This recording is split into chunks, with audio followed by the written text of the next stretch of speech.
Assalamualaikum warahmatullahi wabarakatuh. Kembali lagi di channel Kisah Warganet.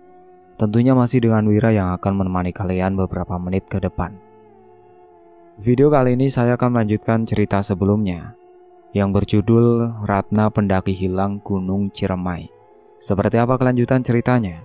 Tanpa banyak basa-basi lagi, mari kita masuk ke ceritanya.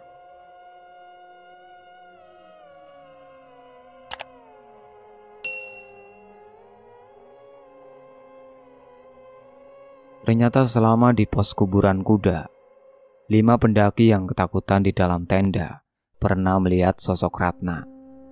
Duduk sendirian menangis meminta tolong. Kadang juga berdua dengan pendaki hoodie merah. Aku harus lanjut ke Batu Linggah. Dimas kembali ke tenda.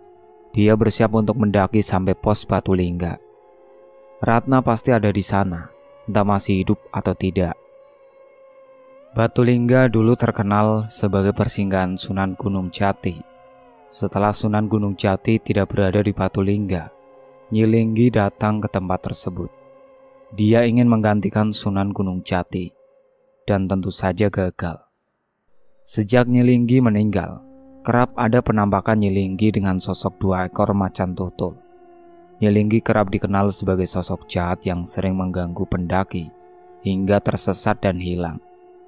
Nini Pelet juga ada di Batu Linggah dengan ilmu pengasihan. Dimas melangkah cepat di jalur. Keinginannya untuk menemukan Ratna sangat kuat. Tiba di pos pengalap, Dimas lebih waspada. Di sini ada 2 hewan jalak hitam dan tawon hitam yang menjemput. 2 hewan ini mengiringi Dimas sampai tanjakan Seruni. Tiba di pos Bapatere, Dimas menghentikan langkah. Di depannya rombongan pendaki zombie itu menghalangi langkahnya. Salah satu dari mereka menghampiri dan menunjuk beberapa lubang di sekitar Bapatere. Lubang-lubang aneh yang mendadak ada, layaknya sebuah kuburan atau makam. Pendaki itu menunjukkan salah satu lubang. Di sana ada nama Ratna. Aku yang melihat itu tidak memperdulikan. Aku lanjut berjalan sambil membaca sholawat. Semakin mendekati rombongan pendaki yang terbujur di tanah, mereka tiba-tiba hilang. Malam menjelang, aku tiba di Batu Linggah. Aku sengaja menggelar flashlight karena tenda aku tinggal di pos kuburan kuda. Sepanjang malam aku berdiam di sana. Dari kejauhan aku melihat sosok wanita ditemani lelaki. Keduanya pendaki. Wanita memakai jeans hitam dan dia adalah Ratna. Pendaki hoodie merah terlihat menemani. Tidak jauh dari mereka ada 2 sosok penghuni Gunung Ciremai. Sosok yang dipenuhi mistis, yaitu Nyi Linggi dan Nini Pelet. Dimas yang sedang duduk bangun dan ingin berlari, menghampiri, tapi tubuhnya seperti ada yang menahan. Sosok Ratna mendekat ditemani pendaki hoodie merah. Raut wajah keduanya terlihat dalam kesedihan. Ratna melambaikan tangan dan menjauh bersama pendaki hoodie merah. Tidak ada kata-kata apapun dari sosok Ratna. Ratna berada dalam pelukan Ciremai bersama para pendaki yang hilang dan tewas. Setidaknya ada pendaki hoodie merah yang menjaganya di alam sana. Ternyata memang benar. Ratna ada di Batu Linggah, tapi dalam keadaan sudah menjadi ruh. Tubuhnya tak bisa lagi disentuh. Kedua kakinya tidak menyentuh tanah. Dia tidak sendirian. Ada sosok pendaki memakai hoodie merah yang tadi menemui Dimas di dalam tenda. Tidak hanya pendaki hoodie merah, ada lagi 2 sosok fenomenal di Ciremai, jalur Linggarjati. Keduanya sosok wanita, Nyai Linggi dan Nini Pelet. 2 sosok itu saling berjauhan, tapi menatap tajam Dimas. Ratna pergi menjauh dengan pendaki hoodie merah. Dimas berusaha mengejar, tapi seperti ada di dimensi lain yang membatasi langkahnya. Tunggu! Ratna! Ratna sama sekali tidak mendengar teriakan Dimas. Dia malah asik bercakap-cakap dengan pendaki hoodie merah. Dimas kembali melangkah, tapi lagi-lagi langkahnya tertahan. Dimas bisa melihat di balik tirai itu ada sosok Ratna yang terdiam di tengah jalur. Wajahnya terlihat pucat dan basah. Kedua tangannya menjulur ke depan, meminta pertolongan. Dimas tidak tinggal diam. Dia terus berusaha mendekati Ratna, tapi tidak bisa. Ratna, kita pulang. Aku tidak bisa masuk ke sana. Ada sekat yang menghalangi. Jadi aku harus tetap berada di gunung ini. Perlahan sosok Ratna hilang di telan kabut bersama pendaki hoodie merah. Sementara dua sosok menyeramkan itu hilang entah kemana, meninggalkan jejak dengan suara lirihnya. Dimas terdiam di jalur batu lingga. Dia memperhatikan sekeliling mencari sosok Ratna. Kabut yang menelan Ratna juga hilang. Dimas mendekati sebuah batu besar. Di dekat batu itu sosok Ratna hilang bersama pendaki hoodie merah yang ternyata pendaki hilang beberapa tahun lalu yang tidak ditemukan jasadnya. Suara-suara aneh terdengar di telinga Dimas. Bisikan-bisikan goib yang menyuruhnya lompat ke jurang kerap terdengar. Dimas tidak mempedulikan.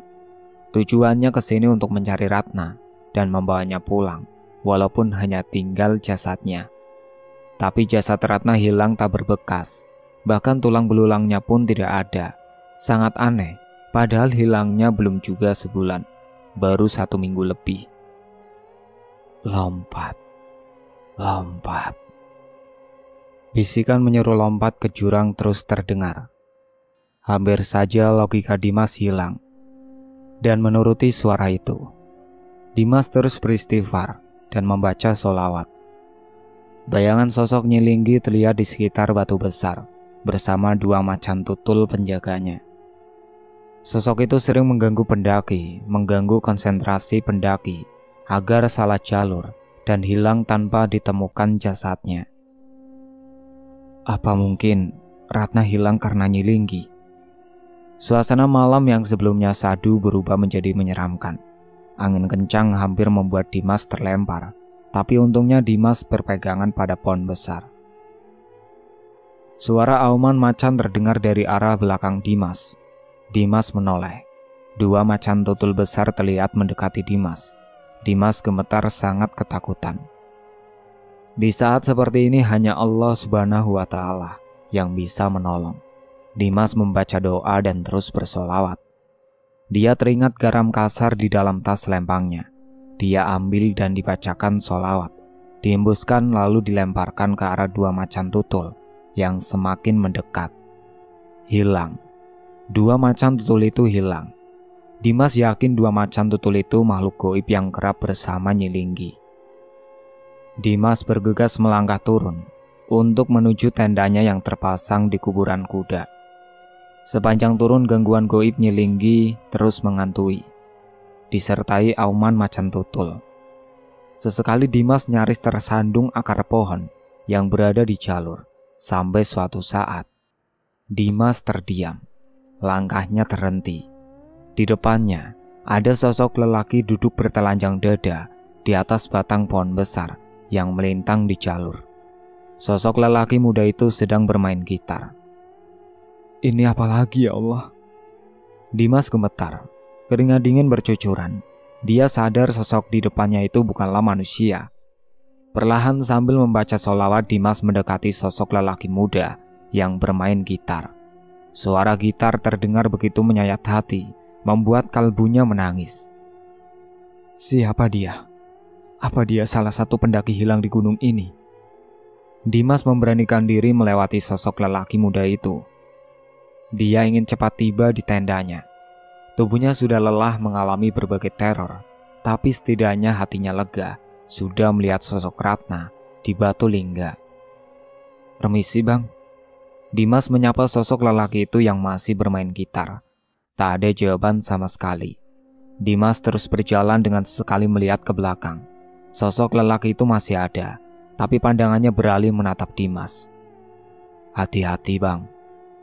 Sosok lelaki itu menyuruh Dimas berhati-hati. Dimas berhenti dan menoleh. Sosok lelaki muda itu sudah tidak ada, sementara suara alunan gitarnya terus mengalun sadu mengiris hati siapapun yang mendengarnya. Dimas kembali berjalan. Jalur yang semakin lama semakin menyempit membuatnya kesulitan melangkah. Kadang dia merangkak menuruni jalur sambil berpegangan pada pepohonan di pinggir jalur. Padahal saat naik jalurnya tidak seperti ini. Jalur kembali normal. Dimas berdiri dan melangkah seperti biasa. Tiba di turunan, langkahnya terhenti kembali. Di sana ada 2 orang pendaki yang sedang tiduran di jalur. Padahal keadaan jalur menurun. Bagaimana mungkin 2 pendaki itu bisa tiduran di sana? Normalnya mereka pasti akan meluncur ke bawah. Dimas berhenti, menarik nafas, kembali membaca sholawat. Semakin dekat, ternyata sosok itu bukan pendaki, melainkan pocong dengan kain kafan berlumuran darah. Astaga, brengsek. Amarah Dimas sudah tak tertahan. Dia benar-benar letih. Mengalami teror sepanjang jalur Ciremai. Perasaannya campur aduk, takut, sedih, karena tidak menemukan Ratna dalam keadaan hidup. Dimas terus mengalami teror sepanjang jalur menuju pos kuburan kuda. Sosok lelaki muda bertelanjang dada yang bermain gitar memperingatkan untuk berhati-hati. Alunan petikan gitarnya sungguh menyayat hati, membuat bulu kuduk berdiri. Dimas sadar, lelaki muda itu bukanlah manusia. Kemungkinan dia salah satu pendaki yang tersesat, hilang dan tak bisa pulang. Gunung memang indah, tapi di balik keindahan terselip bahaya untuk para pendaki. Dimas terus melangkah. Sesekali kakinya tersandung akar pohon yang melintang di jalur, tapi itu tak mematahkan semangatnya. Setidaknya dia sudah melihat Ratna walaupun dalam keadaan wujud ruh. Jasadnya sama sekali tidak ditemukan, bahkan tulang belulangnya. Ratna hilang tanpa meninggalkan jejak. Hanya ruhnya yang menampakkan diri pada Dimas, bersama pendaki Odi Merah dan 2 sosok penunggu Ciremai yang tiba-tiba menghilang. Tak lama kemudian Dimas tiba di pos kuburan kuda. Tendanya masih berdiri. Agak ke bawah sedikit. Ternyata tenda milik 5 orang pendaki sudah tidak ada. Kenapa tenda mereka tidak ada? Apa mereka sudah turun? Apa mungkin mereka bukan manusia? Karena tendanya sebelumnya tidak terlihat. Dimas bertanya dalam hati. Tapi karena sudah kelelahan dia tidak memperdulikan. Tapi perasaannya mengatakan 5 orang pendaki itu memang manusia. Mungkin mereka buru-buru untuk turun, mengingat mereka yang lebih dulu buka tenda di sini. Dimas masuk ke dalam tenda, merebahkan tubuh. Fisik dan mentalnya sudah sangat lelah. Rencananya Dimas akan turun besok pagi. Pos kuburan kuda tempat yang cukup seram. Banyak penampakan dan suara-suara aneh yang dialami para pendaki, termasuk Dimas. Sosok tentara itu siapa ya?